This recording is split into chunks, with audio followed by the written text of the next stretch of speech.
Salut à tous, nouvelle vidéo aujourd'hui, toujours la même introduction, mais bon.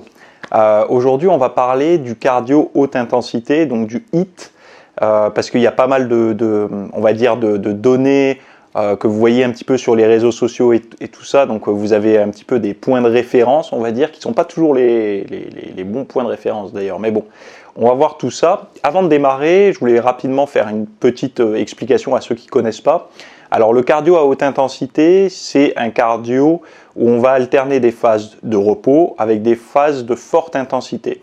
Donc c'est ça qui va différer vraiment le cardio haute intensité du cardio basse intensité.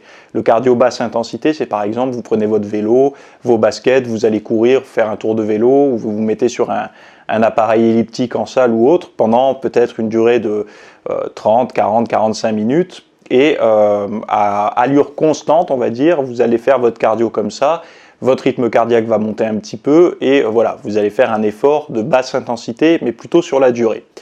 Le cardio haute intensité, c'est différent, c'est-à-dire qu'il va différer en plusieurs points. Le premier point, c'est que l'intensité est variable, c'est-à-dire que par exemple, vous allez faire 30 secondes d'effort, on va dire à 70 ou 80% du maximum, et vous allez alterner ça avec 30 secondes de récupération. Donc peut-être que si vous êtes sur le tapis de course, ça va être 30 secondes de course à pied alterné avec 30 secondes de marche.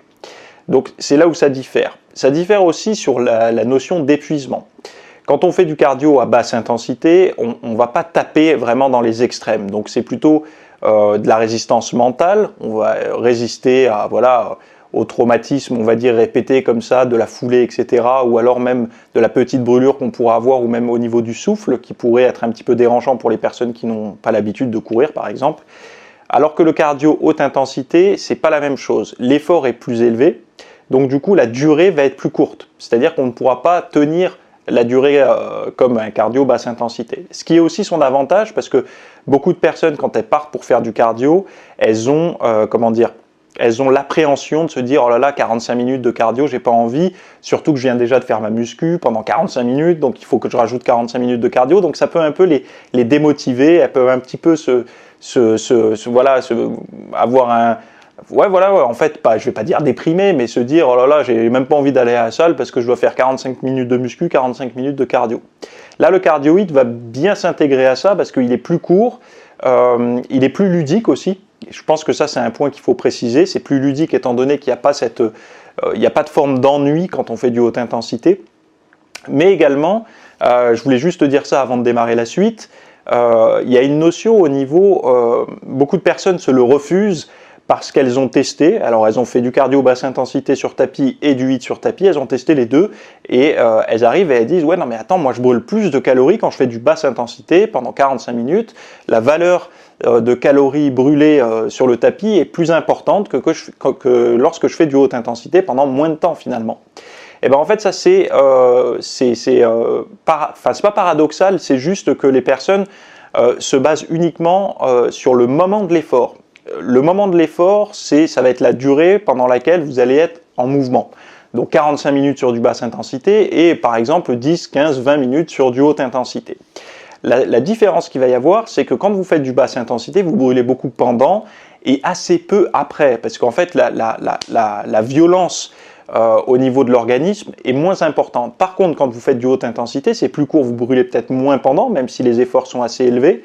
Par contre, en fait, il y aura de tels dégâts au niveau de l'organisme, au niveau métabolique, qu'il va se passer une période d'adaptation plus longue après, donc de régénération, de réparation, de ce que vous voulez, après, ce qui va induire finalement cette petite hausse du métabolisme et qui va aussi, si on a une nutrition adaptée, nous permettre de brûler un petit peu plus longtemps du gras.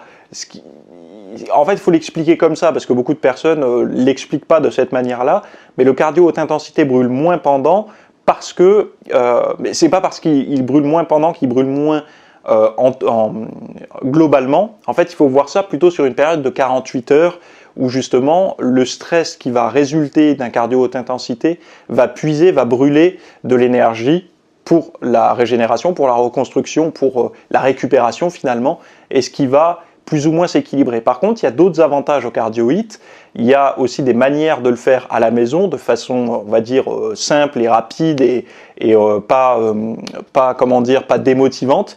Là, on va rentrer, je vous ai donné des trucs un petit peu bateaux là jusqu'à maintenant, là on va rentrer dans la formation avec toutes les dernières données scientifiques que j'ai pu récolter, le protocole que je suis à la maison pour pouvoir voilà, faire ce cardio haute intensité, ce que vous pouvez faire en salle ou à l'extérieur également.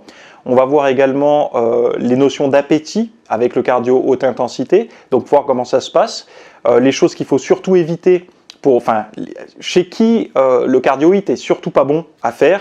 Donc on va voir voilà, pourquoi ces personnes ne devraient pas le faire et comment elles pourraient se mettre à le faire finalement. Et bon voilà, on va voir tout ça dans cette vidéo. En tout cas, une chose est sûre, c'est que c'est une très bonne méthode pour brûler du gras. Et ça, je peux vous le garantir. Je sais qu'il y a beaucoup de débats sur le sujet, mais très peu de personnes qui testent finalement. Moi, je peux vous garantir que j'ai testé pendant pas mal de temps. Le cardio haute intensité est très intéressant pour brûler du gras, pour certaines personnes en particulier. Donc, on va voir tout ça, on va voir le protocole, on va voir comment je mets ça en place. Vous allez avoir le plan, le fichier PDF, la vidéo, enfin tout. Le lien est en description et on démarre